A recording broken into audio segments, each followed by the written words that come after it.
dia, irmãos.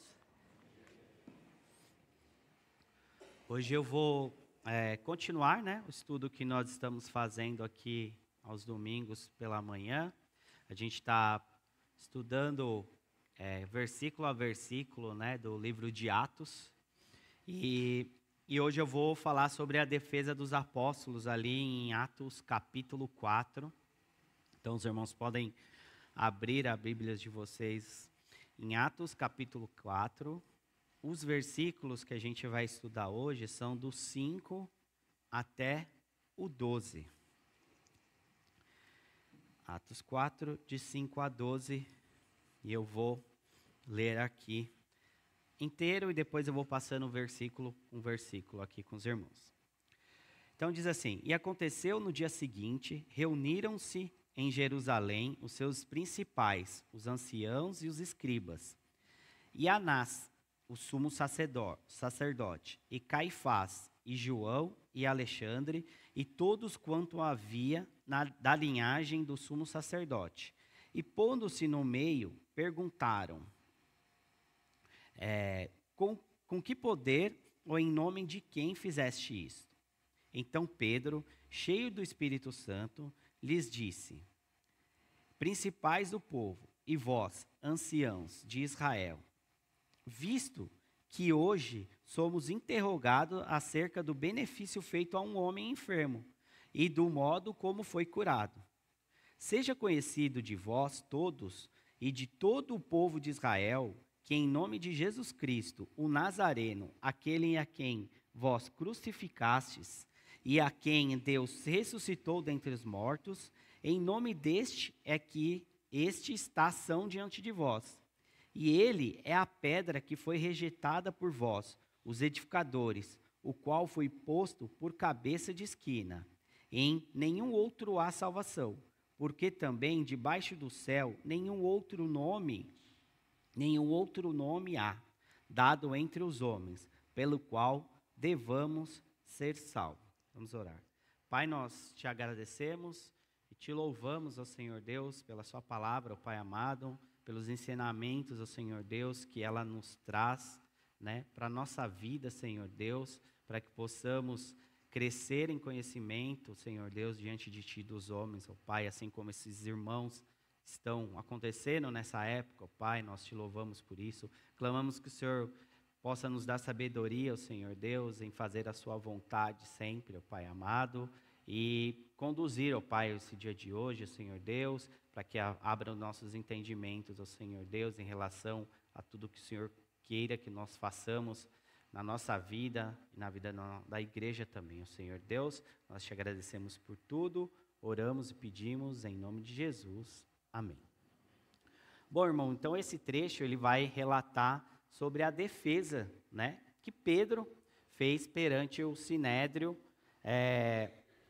do fato deles estarem aqui presos, E para colocar só todo mundo aqui dentro do mesmo contexto, eu só vou rapidamente passar o que estava acontecendo aqui, até se você está chegando hoje, talvez não conheça, mas são passagens bem conhecidas aqui, nossa, mas o que está acontecendo aqui, esses irmãos aqui, eles foram presos, mas o porquê, Então, depois do evento de Pentecoste, que é o derramamento do Espírito Santo ali, que acontece o derramamento do Espírito Santo sobre os cristãos, esse fato, ele também ocorre, acontece a expansão da igreja primitiva, Então, a igreja começa a se expandir ali, por causa que os apóstolos também e as pessoas que estão se convertendo, eles começam a ficar mais ousadia na palavra, Então, eles começam a pregar, começam a falar de Cristo, começam a contar o que aconteceu, que Jesus Cristo era o Messias, era o Salvador. Então, eles começam a ganhar espaço em Jerusalém, Um espaço que não foi dado, que eles foram ousadamente entrando e pregando a palavra, e esses irmãos começam a avançar nisso. E um dos fatos, que acontece é que Pedro e João, eles estavam indo para a sinagoga e eles curam um coxo, né? Então, essa pessoa era um pedinte que sempre viveu ali pedindo no caminho, né, próximo ao templo. E aí Pedro e João, eles curam isso através do poder que Cristo deu, né, dado, né, o nome, e através do nome de Jesus Cristo, eles curam esse coxo caminha junto com eles pregam na sinagoga e falam sobre a ressurreição de Cristo, né? Então, esse ponto é importante também para a gente. Então, esses fatos chamam a atenção ali dos principais ali do povo, né, das pessoas que governavam ali os judeus, né? Então tinha o governo de Roma, mas eles permitiam que o povo se organizasse ali quando eles governavam um outro povo, né? Então existia um governo ali dos judeus que era dirigido por esses homens aqui que a gente vai ver mais para frente. Então incomoda essas pessoas e aí eles são presos, né? Então eles são presos e aí acontece esse julgamento deles aqui. Então, é isso que está acontecendo nesse momento, né? Aí, eu até recomendo para vocês, que quem não assistiu, que assista a última mensagem do pastor Neil, que ele fala sobre os primeiros 4 versículos aqui desse texto, né? E para você ainda pegar mais contexto de tudo. Mas o que acontece, eles estavam presos, eles foram presos no dia anterior, tá? Só que como era já um período avançado do dia, eles não poderiam ser julgados ali, né? Então, eles foram mantidos presos, e aí, no dia seguinte, é que acontece o julgamento deles. Bom, e aí a gente vai para o primeiro versículo. E aconteceu no dia seguinte, reuniram-se em Jerusalém, os principais, os anciãos e os escribas, né? E aí a gente tem que pensar nesse público, né? Era o público que estava perante ali, que Pedro estava perante eles para se defender, né? Então, só recapitulando, né? Que eles estavam perante o Sinédrio, né? Então, o Sinédrio era o governo ali que era o que ditava as regras do povo judeu, baseado nas leis de Moisés. Então, eles estavam sendo julgados durante aquele público ali. Aí, o que tinha ali, né? Os principais, quem que eram os principais? Eram os sacerdotes. Então, eles eram responsáveis por toda a administração do templo, né? Então, eles cuidavam de eles tinham os cargos oficiais ali do templo. Tinha também os escribas. Os escribas, eles eram os responsáveis pelas leis ali, eram os doutores das leis. E tinham os anciãos.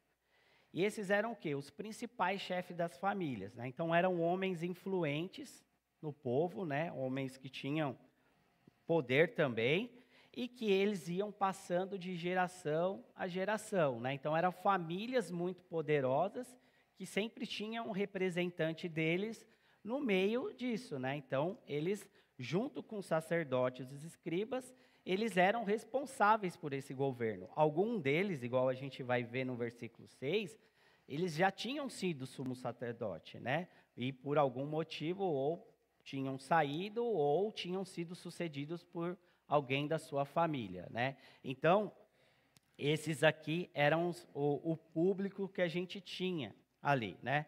E aí no versículo 6, né? Esses eram os principais ali. No versículo 6 diz assim: E Anás, o sumo sacerdote, e Caifás, e João, e Alexandre, e todos quanto o haviam na linhagem do sumo sacerdote. E aqui é interessante, irmãos, a gente notar que Lucas, ele se preocupa em dar alguns nomes, né? Então, por que isso? Ele destaca isso devido à importância que estava dando sobre o assunto aqui, né? Então, estava dizendo que no meio daquelas pessoas que Pedro, que ele estava se defendendo ali, aquelas pessoas que estavam fazendo uma perseguição aqui naquele momento, tinham pessoas importantes e muito influentes. Aqui, nesse ponto também, Anás, ele não era um sumo sacerdote, ele tinha sido deposto pelo governo de Roma. Igual eu comentei com os irmãos que o governo principal era o de Roma e ele permitia que tivesse uma organização entre os judeus, mas eles que mandavam, né? Então eles colocavam pessoas e eles poderiam tirar pessoas também ali daquela circunstância, e era isso que estava acontecendo. Só que esse homem, ele era tão importante que ele foi destacado aqui e percebam que como sumo sacerdote, né? Então, eles destacam essa pessoa. Eu estava até dando uma estudada sobre ele, né, e eu vi que existe até estátua sobre esse homem, né? Então, ele foi alguém muito importante mesmo naquela época para aquelas pessoas lá. Bom, aí um outro nome também, que é Caifás, ele era genro de Anás. Então, assim, ele era um sucessor dele, né? Então, aquilo que eu falei, né? Ficava dentro, o poder ali continuava dentro da família ali, né? E aí tem João e Alexandre também, não são tão conhecidos, né? Mas tudo indica, irmãos, que eles eram filhos também de Anás, né? Então, eles eram filhos e possivelmente também tinham passado ali de ser sumo sacerdote, tinham sido depostos. Então, assim, provavelmente esses homens aqui. Então, eles tinham muita importância, por isso que eles são destacados aqui, né? E é importante a gente ver também, né, que isso é uma prova do quanto assustado que eles estavam, né? Então, de quanto que aqueles acontecimentos tinham abalado a estrutura ali do governo, né, deles.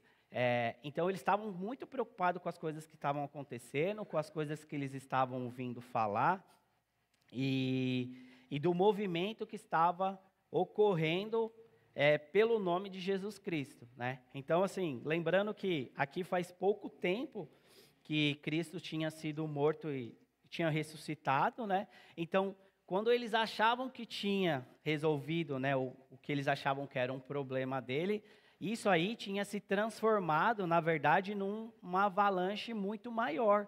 Porque a gente vê no versículo 4, né, que aqui fala diz assim, muitos, porém, dos que ouviram a palavra, creram, e chegou o número desses homens a quase 5.000. Então, irmão, 5.000 homens, né, naquela época, era um exército, era muita gente. Então, isso causou muita preocupação, e é por isso que Lucas, eles destaca esses homens entre eles, para mostrar a importância do que estava acontecendo ali naquele momento. Bom, aí a gente vai aqui no versículo 7. E só um detalhe que eu fiquei pensando aqui quando eu estava lendo isso e estudei sobre o poder que vai passando de família para família, né? É um comentário. É que você vê que isso existe até hoje, irmãos. O poder, ele fica passando de família para família, né? A gente cai na ilusão, né? De falar assim, vou votar em alguém diferente, né? Ou você vê assim, tal candidato em tal cidade, ganhou disparado. Você nunca ouviu aquela pessoa, né? Aí você pega o sobrenome dele, né? Daí é um sobrenome de alguém que já está, tipo, é uma família que fica perpetuando no poder há muito tempo, que vai passando de pai para filho, para neto, para sobrinho. Você vê isso aqui na nossa região, né? Então, assim, quem está atento à eleição, você vê o sobrenome é os mesmos, né? Vai mudando ali o primeiro nome. Mas o poder vai passando, né? E você via que, então, isso sempre aconteceu, né? Então, o poder vai passando de mão em mão ali, né? Então, as pessoas que têm o poder praticamente são a mesma família, que ficam julgando as pessoas, que ficam ditando as regras ali para o povo. Bom, voltando aqui para o versículo 7, né? A parte ali do interrogatório, e eles fazem a pergunta ali para Pedro, né? E pondo-os, né, no meio desse público, perguntaram: com que poder ou em nome de quem fizeste isso, né? Então, os apóstolos, eles foram questionados sobre, assim, a princípio sobre o milagre ali do que tinha acontecido, né?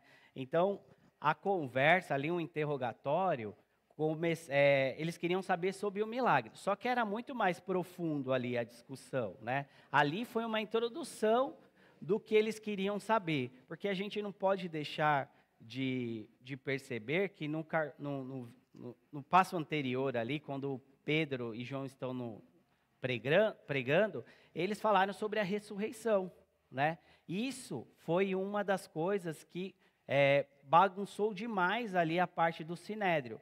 Por que fez isso? Porque dentro do Sinédrio tinha dois grupos ali, né? Tinha os saduceus e tinha os fariseus. Então, eles disputavam entre eles ali, e uns criam que existia a ressurreição e outros não criam na existência da ressurreição. E quando Pedro, ele fala sobre a ressurreição de Cristo, isso causa ainda mais desconforto internamente, né? Então, assim, olha a situação, eles tinham achado que tinham resolvido o problema, né, ali com Jesus Cristo. Acontece todo esse movimento, pessoas se converteram, exércitos de pessoas, mais de 5.000 homens se convertendo, e ainda tinha questões internas, né? Então eles estavam assim, que já existia uma diferença entre eles, aí esses homens vêm falar, e não que eles estavam apoiando, mas eles vêm falar de uma questão ali que eles tinham uma divergência ali entre eles, né? Então assim, era muito mais embaixo a questão ali deles, né? Ali o interrogatório não era sobre só um milagre ali, era sobre muito mais coisas, né? Então, esses homens aí, vocês vão ver durante os próximos capítulos, né? Que existe mesmo ali uma disputa interna, que existem homens, igual Gamaliel, que eles têm que aconselhar aquelas pessoas, dizendo, ó, vamos esperar, né? Se for mesmo, se não for de Deus, igual teve outros, isso aí vai se dissipar, né? Mas se for alguma coisa de Deus, a gente não pode lutar contra, né? Então, assim, estava acontecendo alguma coisa, eles estavam com muitos problemas lá, né? Então, aí a gente vai para a parte da defesa, onde Pedro começa a se defender ali perante aqueles homens, né? E aí o versículo 8 diz assim: Então Pedro, cheio do Espírito Santo, lhe disse: Principais do povo e vós, ancião de Israel, né? Então Pedro, ele sabe da importância do que está acontecendo, ele sabe se colocar ali perante eles, ele sabe quem são aquelas pessoas, né? Ele reconhece ali os inimigos ali, ele sabe que são os principais, ele sabe que são o representante do povo, aqueles homens lá, né? E o que eu notei aqui durante o meu estudo, assim, a mudança que Pedro teve na vida dele, né? Não parece aquele mesmo Pedro que pegou a espada e saiu cortando a orelha, e não parece aquele mesmo Pedro que negou a Cristo, né? E eu queria ler esses versículos com vocês, né? Para a gente ver Pedro, as atitudes que ele teve e como ele está diferente aqui nesse momento. Então eu vou para Lucas, irmãos, no capítulo 22, o Evangelho de Lucas, capítulo 22.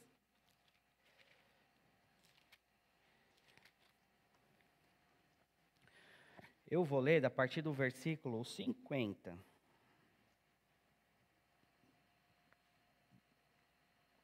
Diz assim, ó: Um deles feriu o servo do sumo sacerdote e cortou-lhe a orelha direita. E respondendo-lhe Jesus, disse: Deixai-vos, basta. E tocando-lhe a orelha, o curou, né? Então aqui é Pedro que fez isso. E disse Jesus aos principais do sacerdote e capitães do templo e anciãos que estavam indo contra ele, né? Aquele mesmo público que a gente viu agora: Saístes como um salteador com espadas e varapaus. Tendo eu estado todos os dias convosco no templo, e não estendestes a mão contra mim, mas esta é a vossa hora e o poder das trevas. Então, prendendo-o, o levaram e o puseram na casa do sumo sacerdote. E Pedro seguiu de longe. E havendo-se acendido o fogo, porque era noite, no meio do pátio, estando todos sentados, assentou-se Pedro entre eles. E como certa criada, vendo-o estar assentado ao fogo, pusesse os olhos nele e disse: Este também estava com ele. Porém, ele negou, dizendo: Mulher, não o conheço. E pouco depois, vendo o outro, disse: Tu és também deles. Mas Pedro disse: Homem, não sou. E passada quase uma hora, um outro afirmava, dizendo: Também este verdadeiramente estava com ele, pois também é galileu. E Pedro disse: Homem, não sei o que dizes. E logo, estando ele ainda a falar, cantou o galo. E virando-se, o Senhor olhou para Pedro, e Pedro lembrou-se da palavra que o Senhor, como lhe havia dito: Antes que o galo cante, hoje me negarás 3 vezes. Então a gente está falando desse mesmo homem agora. Só que agora, passado alguns dias, agora passado o evento de ali, que derramamento do Espírito Santo sobre ele. E aí você começa a ver a transformação de vida, né, a cada tempo que teve na vida de Pedro, né? Como ele está agora, aqui ele está no momento que ele estava negando perante aquele mesmo público. Eram as mesmas pessoas, irmãos, que estavam ali. E Pedro negava. Agora ele está enfrentando essas pessoas. Agora com muito mais incisão, com muito mais segurança, né? Ele estava ali disposto a enfrentar. Ele não estava preocupado se ele seria condenado ou não junto com eles. Ele estava preocupado em falar a verdade, né? Ele estava preocupado em declarar e fazer o que ele deveria fazer mesmo, não importando as consequências que isso tinha. Então você vê um amadurecimento, um aperfeiçoamento das pessoas, né? E isso me levou a outro texto, lá em Efésios capítulo 4, vou pedir para os irmãos ir lá, onde fala sobre o amadurecimento que nós devemos ter, né? E aqui a gente vê isso na vida de Pedro, né? O capítulo 4, a partir do versículo 11, diz assim: E ele mesmo deu uns para apóstolos, e outros para profetas, e outros para evangelistas, e outros para pastores e doutores, querendo o aperfeiçoamento dos santos, para a obra do ministério, para a edificação do corpo de Cristo, até que todos cheguemos à unidade da fé e ao conhecimento do Filho de Deus, ao homem perfeito, à medida da estatura completa de Cristo, para que não sejamos mais meninos inconstantes, levados em roda por todo o vento de doutrina, pelo engano dos homens, que com astúcias enganam fraudulosamente. Antes, seguindo a verdade em amor, cresçamos em tudo naquele que é a cabeça, Cristo, do qual o corpo bem ajustado e ligado pelo auxílio de todas as juntas, segundo a justa operação de cada parte, faz o aumento do corpo para edificação em amor. Então a gente vê isso, né? A gente vê um Pedro sendo aperfeiçoado pela palavra de Deus, pelo Espírito Santo, crescendo, confiando no que ele tinha que fazer. E a nossa vida deve ser assim, né? São coisas que eu ouço aqui desde que eu entrei, assim, né? Que a gente tem que aperfeiçoar, a gente tem que melhorar na nossa vida. A nossa vida não é constante, não é só subindo, a gente tem quedas, a gente vai. Mas quando você olhar o geral, né? Se a gente olhar o pequenininho, às vezes a gente vai ver umas quedinhas subindo. Mas quando a gente olhar o gráfico cheio, né? A gente tem que olhar ele sempre subindo, né? Então a gente tem que melhorar na nossa vida e a gente tem que se aperfeiçoar, porque vai chegar momentos também, e cada dia mais, né? Que a gente viu hoje no texto que foi lido, que a gente vai ter que confrontar, né? Que a gente vai ter que acusar, que a gente vai ter que se defender. E aí a gente vai ter que estar baseado, né? A gente vai ter que estar cheio do Espírito Santo para a gente conseguir falar. A gente vai ver aqui também, em Lucas capítulo 12, que a gente não deve se preocupar em nos preparar mesmo, como foi dito na mensagem passada, né? Mas a gente tem que estar cheio do Espírito Santo, né? A gente não tem que se preocupar com o que eu vou falar, eu não tenho que se preocupar com o que eu vou falar naquele momento.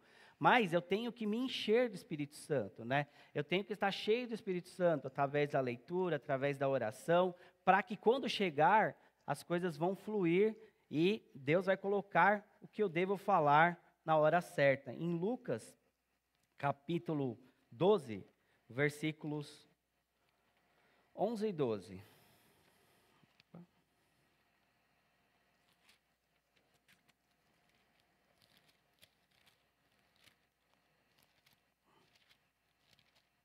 Diz assim: e quando vos conduzirem, eu vou ler o 10 também.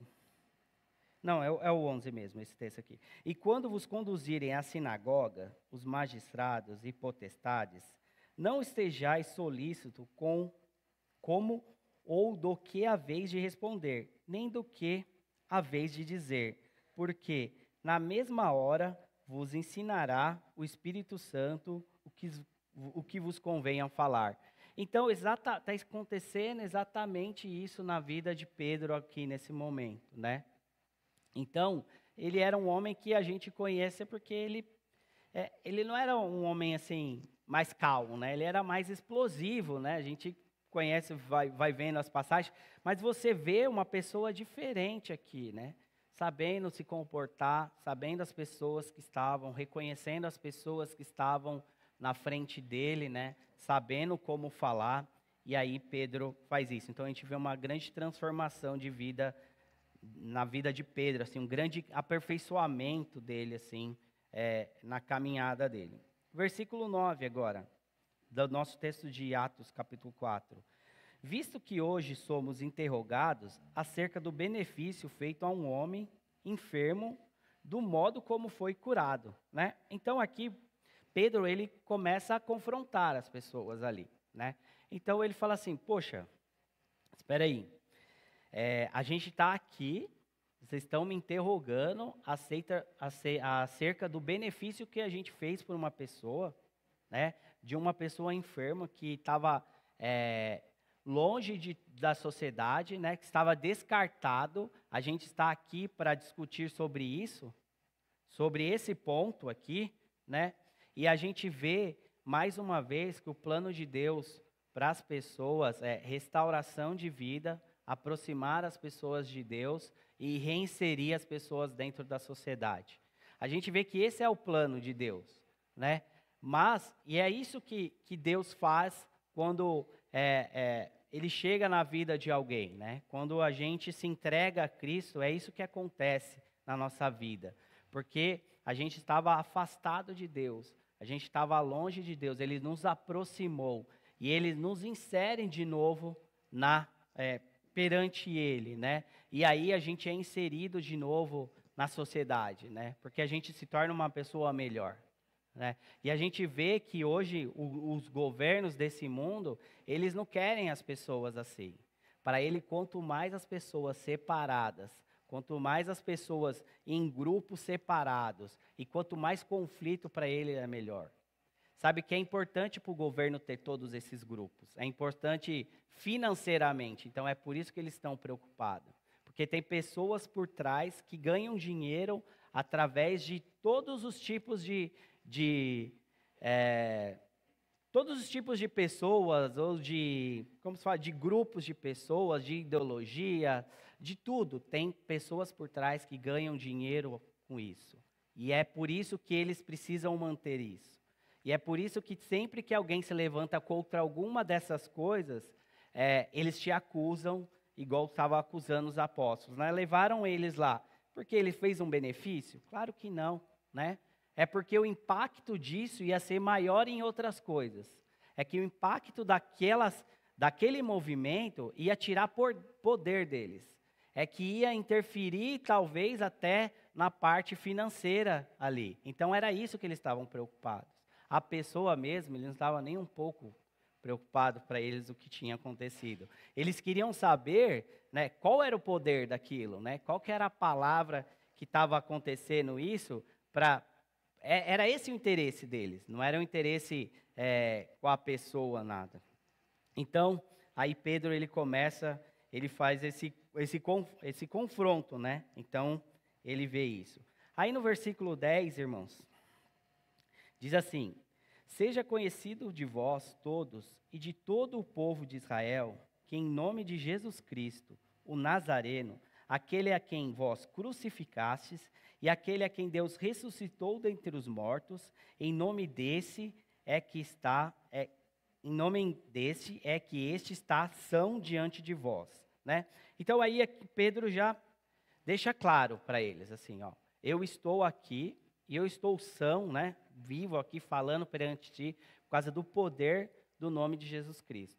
Então ele já deixa claro ali, ele não dá volta nenhuma, ele já deixa claro, isso aqui é por causa de Jesus Cristo. E para não gerar nenhuma dúvida, irmãos, da pessoa que era, ele fala assim, ele coloca o Nazareno.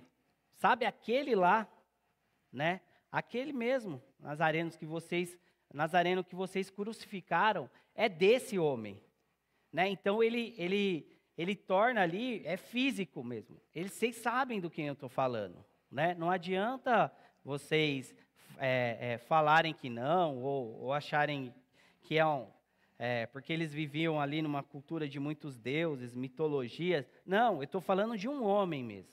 Um homem que teve aqui, que vocês viram quem era, né? Era de Nazaré. Esse homem aqui, ó, que vocês crucificaram, é desse nome. É esse homem que eu estou falando.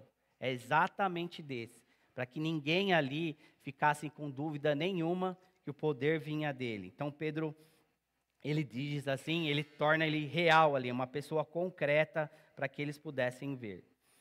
Então, Pedro faz isso e nesse ponto ele deixa claro ali para os representantes do povo ali, né, do povo do judeu, né, ele deixa claro ali que o poder era de Cristo.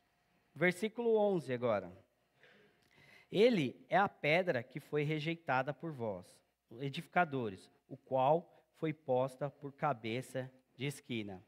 Então aqui, esse versículo aqui, ele vai nos remeter também a um outro versículo que está em Lucas, capítulo 20 também, um ensinamento de Cristo aqui, né, que fala sobre essa pedra, e depois a gente vai para um salmo. Lucas 20, versículo 17, diz assim, mas ele olhando para eles disse, que é isto, pois, que está escrito? Deixa eu ver se tá. A pedra que os edificadores reprovaram, essa foi feita cabeça de esquina. Então aqui Cristo também está citando isso. E agora, lá em Salmos, capítulo 118, Salmos 118,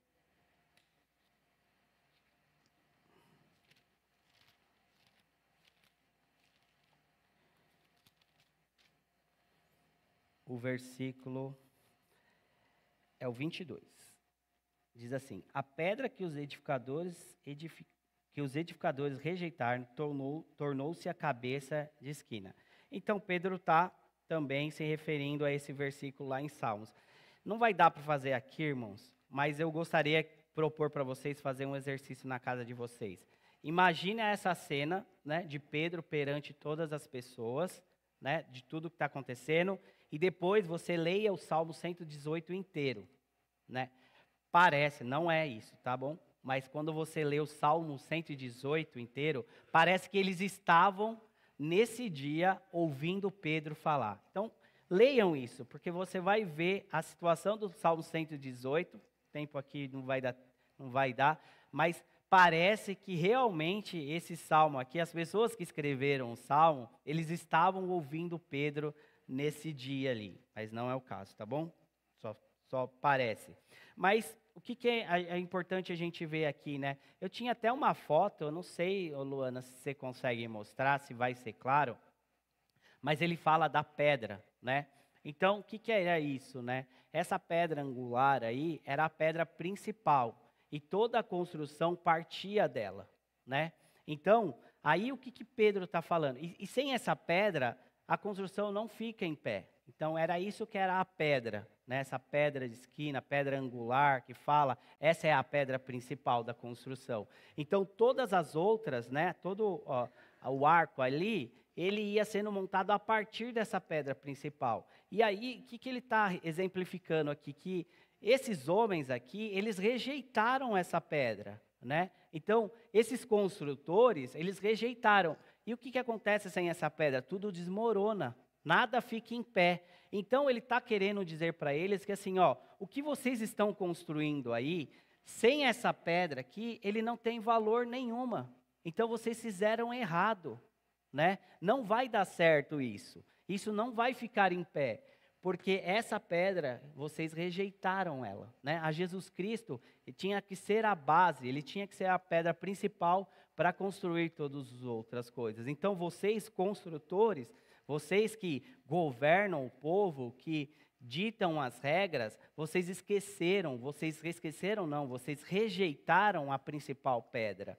E aí tudo em volta de vocês não vai dar certo, as coisas vão desmoronar, e as coisas não vai dar certo.